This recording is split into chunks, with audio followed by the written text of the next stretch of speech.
Hi, welcome to my channel. If you haven't been here before, my name is Sean and I'm in real estate in Cape Town. So today we're going to be going through a quick overview of the property market that's in the southern suburbs of Cape Town, little area between Kenilworth and Claremont.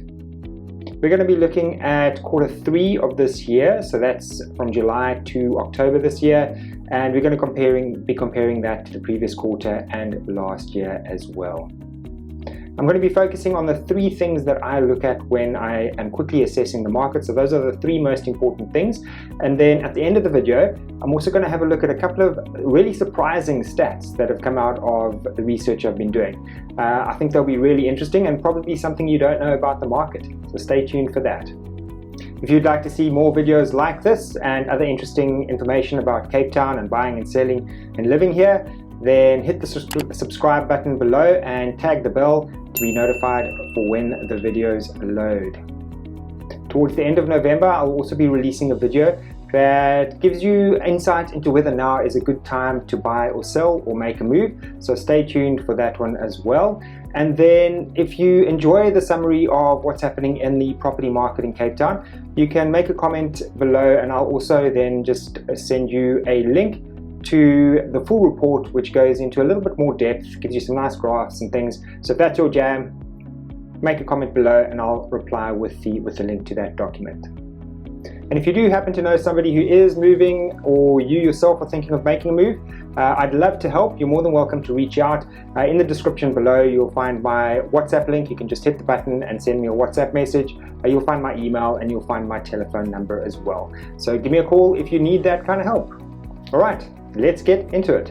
So the three most important things that I look at when quickly assessing the state of the real estate market, and please understand, these metrics, they can't be looked at in isolation. They can't just be looked at a single point in time. It's actually the change over time that's really important and gives you a sense of where the market is and where the market might be going. So remember that I'll be making commentary on the trends so that you've got a good understanding of where things are at. And I'll be counting down from 3 all the way down to 1. So number 3 is the list versus sold price. So what is the list versus sold price? Well, this is the difference between what a seller puts their property on the market for, so that price that they list their property for, and the price that they eventually accept when they sell their property. So that difference is what we're really looking at over here. If the price that sellers are getting is the same as the list price, so they're putting it on the market for $1 million and they're getting $1 million, then we're typically saying it's heading towards a seller's market and there's a lot of demand and a lot of activity in the market. Remember, a seller's market is where there are a lot of buyers and not as much stock, relatively speaking, or listings, relatively speaking, and so buyers are competing for the same property. That tends to see the price rise, and that tends to see them bidding up to asking price or above. And the inverse is also true. If we see that number dropping off, so we're seeing selling prices quite far away from list prices, it typically means that the sellers are accepting less to get their property sold because now they're competing for the buyer. So there's less buyers around relative to the amount of listings on the market, and that's when we're typically moving more towards a buyer's market. So over time, if this is getting closer to asking price, so if that number is reducing, that's a good thing from a seller's point of view, and if it's widening, it's a good thing from a buyer's point of view. At the moment, sellers are accepting a drop in price of around about 6%. So for instance, if they were selling for $1 million, they are accepting around about $940,000 for their property. That 6% is not bad.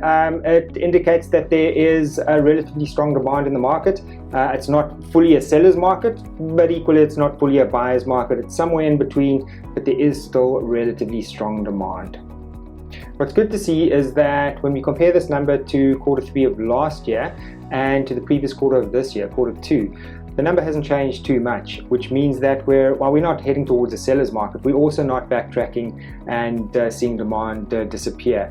And that's great news, particularly given that there have been rising interest rates and rising cost of living. Sometimes you can find that buyers start exiting the market and it creates some headwinds in terms of getting properties sold. But that's certainly not the case. There still is demand there. And if you are perhaps thinking of selling, well, it's not a bad market to potentially do so. But as I mentioned before, we can't just look at these numbers in isolation. So it's very important that you look at your list versus sold price in relation to the next metric that I'm going to look at. And that is number 2, days on market. So what is days on market? Well, days on market is the amount of time that it takes a property to sell once it's been listed. And when I say sell, I don't mean transferred into the new owner's name. I mean that they get an offer in hand that they accept. The transfer still has to happen after that.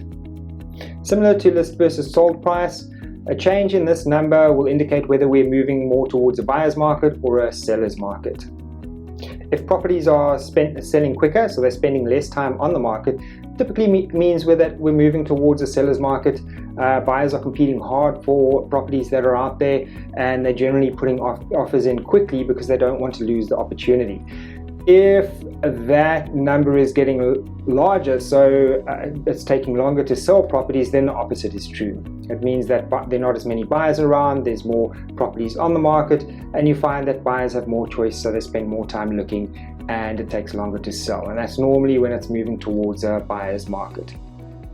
So at the moment for the market overall, days on market is about 64 days, so that's 2 months. That's a little bit longer than I'd like to see, but what's really interesting here is that while the overall market shows that, so that's houses, apartments, everything, the market for homes, for freehold properties, is a lot quicker. So that's sitting at 41 days, so a month and a half. So we're seeing that there's a lot more demand for homes at the moment than there are for things like apartments or sectional title units. What's really encouraging is that when we compare this number to last year and to the last quarter, it's dropped off. So we've seen a 17% drop off from last year and a 5% drop off from last quarter. That means houses are selling quicker, and it means that demand is still there. Now, there might have been an expectation that, well, with interest rates rising, people aren't going to be able to afford houses like they were before. But encouragingly, that's not the case, and we're still seeing a lot of demand out there. So if you look at this with the previous metric, with list versus sold prices, which is relatively stable and relatively strong, then you can have a look at the market and you can say, well, if you are thinking of making a move, if you are thinking of selling your property, now might not be such a bad time to do that. Lastly, let's look at price. Price is obviously important. In fact, price is probably the number one thing that people think of when they look at the market. You must remember though that price is relative, and when I say relative, it matters what the size of the property is, what the location of the property is, and what the condition of the property is. And you'll see in a second why I say it's relative. And again, the same thing applies here. Typically, if you see the price going up, particularly if all the other metrics are heading in the same direction, then you're seeing a move towards a seller's market. So there's more demand and less properties on the market, and people are competing for those properties, and vice versa if you're seeing prices going down. Now, what is a bit weird here is that average sold prices have gone down about 9% since last year, and they're down about 7% since the last quarter. So you might think, looking at the previous two metrics, that I've just said demand has been relatively good. So why in the world would price be going down? That makes no sense. And there's a good explanation for this. You remember when I said that it is all relative to the size, condition, location? Well, size becomes super important with this number right now. So when we look at houses that have sold this year, there's actually been a 9% drop in the size of houses when we compare it to last year. That's a big drop. Considering prices only dropped 2.5%, it means that people have been paying more per square meter than they did last year. In fact, that price per square meter is up 7% compared to last year. Now, that's a lot of numbers that I've just thrown around, and it might not make too much sense right now. The point I'm trying to get across is that it's difficult to just look at the market and get a sense of it by looking at one or two numbers. You have to look at it in totality, and you have to get a really good sense of it by drilling a little bit deeper and understanding what are the things that are actually causing these price changes, or these changes to the length of time properties are staying on the market, etc., etc., etc. At the end of the day, buyers' behavior has changed slightly in that they are buying slightly smaller properties, but the price they're paying for those properties relatively has increased. Buying demand is still there. We're seeing that through the quick turnaround time when properties get listed and until they get sold. And the gap between what they listed for versus what they sold for is not that big. So demand is still there. So overall, if you are thinking of making a move, and that is something that is on the horizon, really get a sense of what your plan is, really get a sense of why you're looking at making that move. And if you think it is the right thing to do, then now might be a decent time to actually look at getting into the market. So I still wanted to go through those couple of surprising numbers that I think you wouldn't be aware of. But before I do that, just one caveat in terms of the market and what I've just said. So we don't have a crystal ball. The world has been very topsy-turvy over the last few years. In fact, it continues to be so now. You might feel that you want to time the market if you are thinking of selling over the next year or so to try and get the most for your house when you do sell it. And that might not be the best course of action. It's very difficult to time the market. It's very difficult to see what comes next. What we can say is that we are in an interest rate rising cycle, and we're seeing inflation and the cost of living going up quite a bit at the moment. And so these things tend to have a knock-on effect on the prices of property over time. The prices of property tend to start coming down when these things are going up.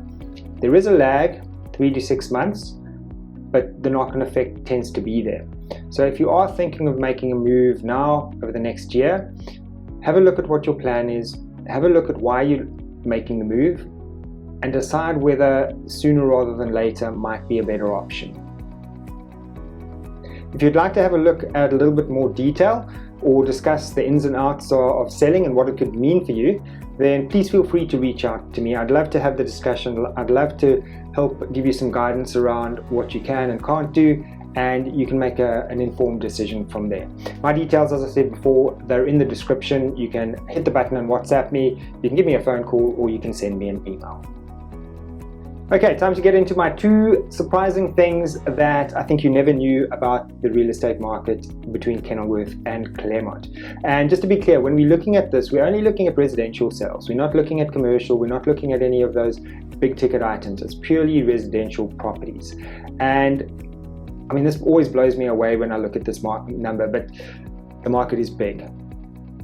In fact, I would put money on the fact that you probably couldn't guess the size of the market between only Kenilworth and Claremont. In the last 12 months, over 1.2 billion rands worth of property was sold. So when we're looking at that 1.2 billion rands, we're essentially adding up the selling price of all the properties that were sold during this time period to come up with that number. That is a big number. So the second number that I thought was quite interesting was the largest sale in Kenilworth to Claremont.